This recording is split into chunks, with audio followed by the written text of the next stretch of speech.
أعزائي المشاهدين، أهلا بكم في هذا اللقاء الحصري مع واحد من أبرز رؤساء العرب. بشكل شخصي سعيد جدا باللقاء ده، لأن دي أول مرة في حياتي أقابل رئيس عربي. حابب أشكر التلفزيون العربي اللي اختصني بهذا اللقاء. بقول لك إيه، طب ده أقدمه إزاي؟ أنا خايف أقول سيرته الذاتية أبقى بقدمه للعدالة. سيادة الرئيس السوري بشار الأسد، أهلا بك معنا النهاردة. أهلا وسهلا بك في سوريا، وأنا سعيد جدا أن أستقبلكم اليوم وأن يكون بيننا حوار مثمر. أهلا بك سيادة الرئيس. هو الحقيقة أنا إيه ده يا جماعة؟ أنتوا مش جايبين لي حتى كرسي أقدم من عليه؟ هو القصر ده ما فيهوش غير كرسي واحد بس. تمام. اهلا بيك سياده الرئيس. يعني هو الحقيقه مش انا بس اللي كان نفسي في الحوار المثمر ده، هو كل السوريين كان نفسهم في الحوار المثمر ده، بس تقريبا الحاجه المثمره الوحيده وقعت على دماغ الشعب السوري. عشان كده يا سياده الرئيس انا جاي اسالك النهارده، كلنا شفنا ثمن بقائك على الكرسي، يعني كان ثمنه مئات الالاف من الضحايا وملايين الناس اللي اتهجرت. عشان كده انا نفسي اسالك، يعني هل لو رجع بيك الزمن هتاخد نفس الاجراءات ديت، ولا هتتفادى كل الضحايا اللي ما لهمش اي ذنب؟ طبعا من الناحيه النظريه كان ممكن تفادي هذه الحرب لو اننا خضعنا لكل المطالب التي كانت تطلب، فهذا يعني باننا سنتفادى الحرب، ولكن سندفع ثمن اكبر بكثير لاحقا. طبعا كنا هندفع ثمن كبير. ده لولا الحرب ديت كانت هجر يجي 10 مليون سوري واتقتل يجي 500,000، وزمان بيوت السوريين كلها اتحولت لبيوت رعب، واسرائيل بقى بتقصفنا كل يوم. عشان كده يا سياده الرئيس بصراحه بحييك على حرصك على دفع ثمن قليل وتجنب يعني اكبر قدر ممكن من الخسائر. بس برضه يعني ما كانش في طريقه افضل في التعامل مع الازمه اللي حصلت؟ الطريقه ممكن يكون هناك طرق مختلفه لنفس الهدف، المهم ما هي السياسه. بقول لك يا معلم، هو كان في سياسه في سوريا اصلا؟ لا، ما انا لو جاي اكلمه في السياسه كنت استضفت بوتين احسن. طب سياده الرئيس، خلينا نرجع لورا اكتر، بلاش 2011، خلينا نرجع بالزمن اكتر لفتره الثمانينات لمجزره حماه. هل لو انت كنت موجود في الوقت ده مكان والدك كنت تاخد نفس الاجراءات؟ لو عدنا بالزمن الى الوراء سوف نبني ونتبنى نفس السياسه. ايه ده، هتدمر مدينه حماه تاني؟ نعم. لماذا؟ قول. لأن التعامل مع الموضوع لا ينطلق من قناعاتك الشخصية دائما، ينطلق من مفهوم الناس للموضوع. مفهوم الناس حضرتك؟ يعني انت محسسني بس ان انت عامل استفتاء على قتل الناس والناس وافقت على قتل نفسها، وكويس ان هي جايه من قناعاتهم الشخصيه. لو كانت من قناعاتك كان زمان حضرتك يعني قتلت عيلتك نفسها. طب طمني، هل الناس دي اقتنعت بعدين؟ طبعا اقتنعوا، ولكن متأخرين. هو دايس في اي حاجه كده؟ صح. هو اصلا السؤال غلط سياده الرئيس. الانسان بعد ما بيموت ما بقاش اصلا عنده وجهه نظر. بص، هو لما بيهاجر بقى ويستقر ويروح مثلا المانيا، تركيا، الحاجات ديت حياه افضل، يعني بيقتنع. بس كل ده برضه هيخلينا نرجع تاني لنفس السياسه، صح؟ سنعود. حتى بعد ما شفت صوره الطفل حمزه الخطيب؟ سنعود. طب الطفل عمران؟ سنعود. طب الطفل إيلان؟ سنعود ونتبعها ونتبناها مرة أخرى. ده انت قلبك ميت بقى. بقول لك ايه، ده اخو موته. سياده الرئيس بصراحه يعني بدات يعني اخاف كده واحس بالخطر بصراحه. أولا، كل من لا يخشى الخطر هو إنسان غير طبيعي وغير متوازن، فالخوف هو جزء من طبيعة الإنسان. الشيء الطبيعي هو أن يخاف الإنسان، ولكن الخوف له أشكال. انت زي انسان كده، اصلا انا عارفه اشكال الخوف ديت، في منها تقريبا مخطط، في منها سايل، يا رب ما يعملوش دلوقتي. سياده الرئيس، الناس في سوريا خرجت كانت بتطالب بمرحله اللي هي فوق خط الفقر تحت خط الرفاهيه. في رايك يعني ايه هي المرحله اللي انت وصلتهم ليها؟ تتراوح ما بين الهلع والتوجس وما بينهما. لا كتر خيرك والله، ابداع، استمر والله. اصل انت تحافظ على نفس المستوى ما بين الهلع والتوجس، لا مجهود جبار. ده الله يكون في عون اخواتنا السوريين. لسه بيقولوا هي الحرب خلصت جالهم الزلزال يا سياده الرئيس. لا صحيح يا سياده الرئيس، انت شايف ايه مسلك الاعلى اللي بيمثل لك حافز النشوه اكتر، الزلزال ولا الحرب؟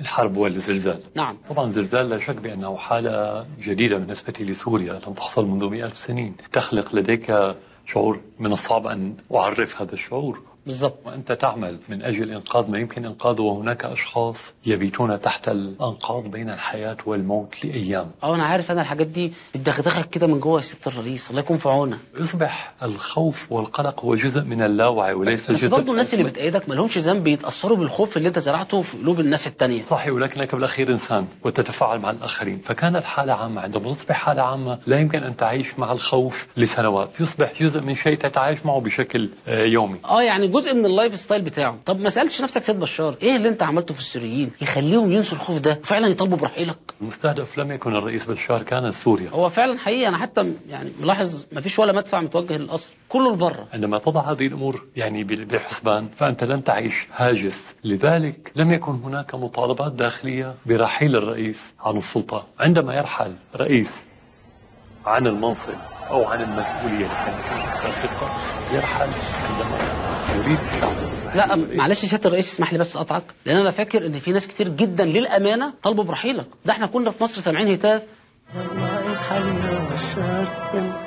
يعني بصراحه، يعني لدرجه ان في ملحن عالمي عملها سيمفونيه. حتى العدد الكبير لم يتجاوز في أحسن الأحوال 100 أو 100 ألف ونيف. لا أنا سيادة الرئيس أنا قصدي الناس اللي في سوريا كلها، مش اللي كانوا تحت القصر عندك بس. لنفترض بأن هناك كان جزء كبير. طيب أغنى الدول وأقوى الدول في العالم تقف ضد هذا الرئيس، وقسم الكبير فرضا من الشعب يقف ضده، فكيف يبقى؟ بالكيماوي باين.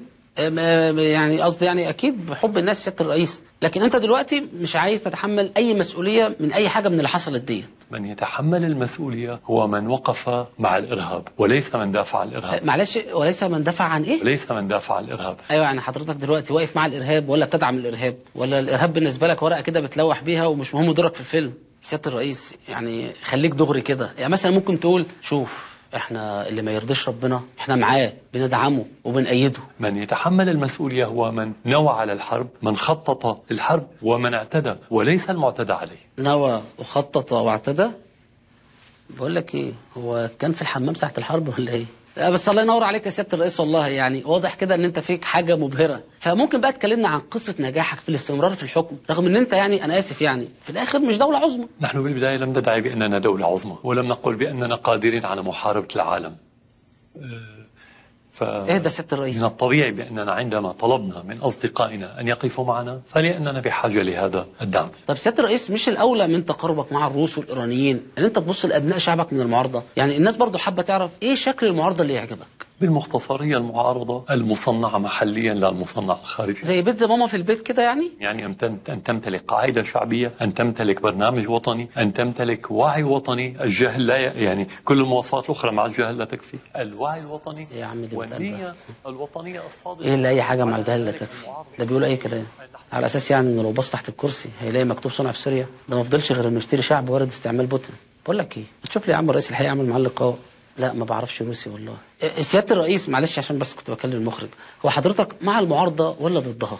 المعارضة هي شيء طبيعي، نحن بشر ونختلف بالآراء في المنزل الواحد. انت تقصد ان يعني من الطبيعي ان الواحد يختلف معاك في قضايا المنزل، القهوة سادة ولا بسكر، الكيماوي احسن ولا براميل، يعني الشاي عادي ولا بحليب. طب سيادة الرئيس بلاش معارضين، بالنسبة للاجئين سيادة الرئيس ايه خطتك لعودة السوريين اللاجئين؟ يعني زملائي السوريين دايما بيقولوا لي ان هم هيموتوا كده ويرجعوا بلدهم تاني. وهذا ما يقوله معظم اللاجئين الذين نتواصل معهم، يرغبون بالعودة، ولكن كيف نحيا، كيف نعيش؟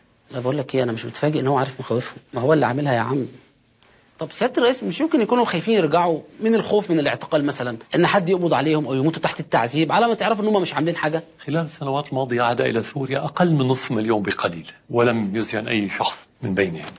انت هتقول لي غريبة يا اخي، امال مش راضيين يرجعوا ليه؟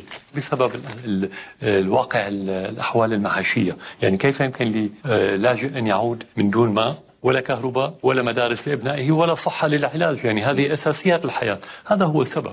بقول لك ايه، ينفع اقول له سيادة الرئيس اللي ما يوفرش لشعبه أساسيات الحياة يرحل بقى؟ بس بص انا قاعد على ايه، الله الوكيل في لحظة بوم. بس سيادة الرئيس ملف اللاجئين عامل إرباك للدول كتير قوي، يعني حاول مثلا تقابل دولة جارة زي تركيا، روح قابل أردوغان واتكلم معاه في الموضوع ده. يعني لماذا نلتقي أنا وأردوغان لكي نشرب المرطبات يعني مثلا؟ مرطبات إيه يا سيد بشار؟ حضرتك في 5 مليون لاجئ في تركيا، يعني السوريين اللي بيحكمهم أردوغان أكتر من اللي بتحكمهم. يعني أنا قصدي يعني تسهل الدنيا على ابنك حافظ الأسد لما تورثه الحكم، زي ما أنت كده ورثت الحكم من أبوك حافظ الأسد، مش كده ولا إيه؟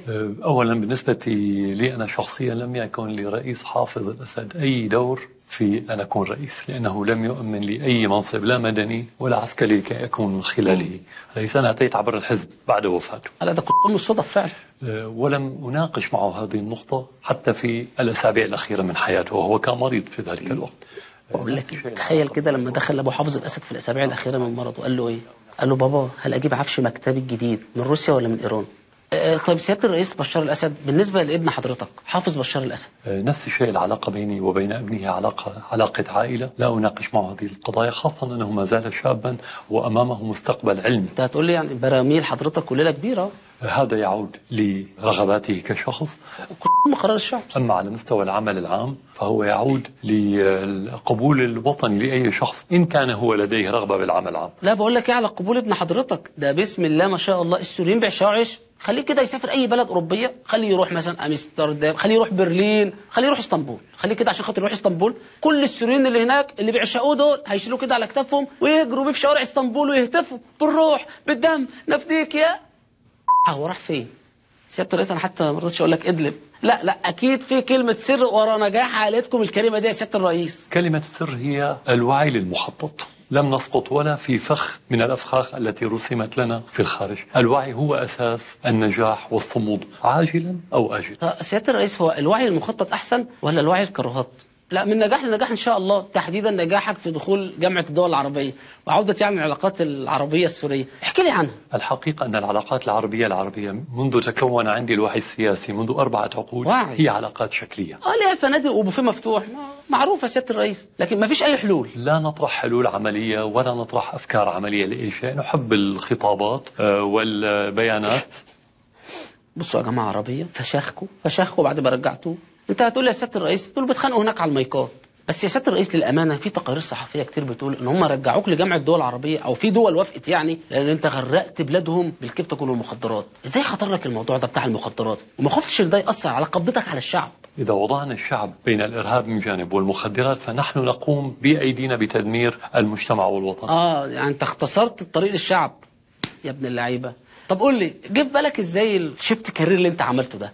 اولا تجاره المخدرات كعبور وكاستيطان هي موجوده لم تتوقف دائما. انت قديم قوي في الكارير يعني ما شاء الله. هذا حقيقه، ولكن عندما يكون هناك حرب وضعف للدوله فلا بد ان تزدهر. ده ما شاء الله عليك، ده انت خبره قتل ومخدرات، ده انت خطير دولي. ده لو اسكوبار عايش كان مات من غيرته تاني.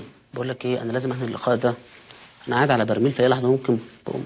سيادة الرئيس يعني تخيلش انا كنت سعيد قد ايه باللقاء ده، بس انت عارف يعني يا دوبك الحق اصلي العصر واتوضى من اللقاء ده وامشي بقى، يعني كيماوي وكده، كل سنه طيب. وميرسي جدا على الهديه الجميله دي حبيب قلبي، ربنا يخليك. شكرا لكم مره اخرى لمجيئكم الى سوريا. اهلا وسهلا.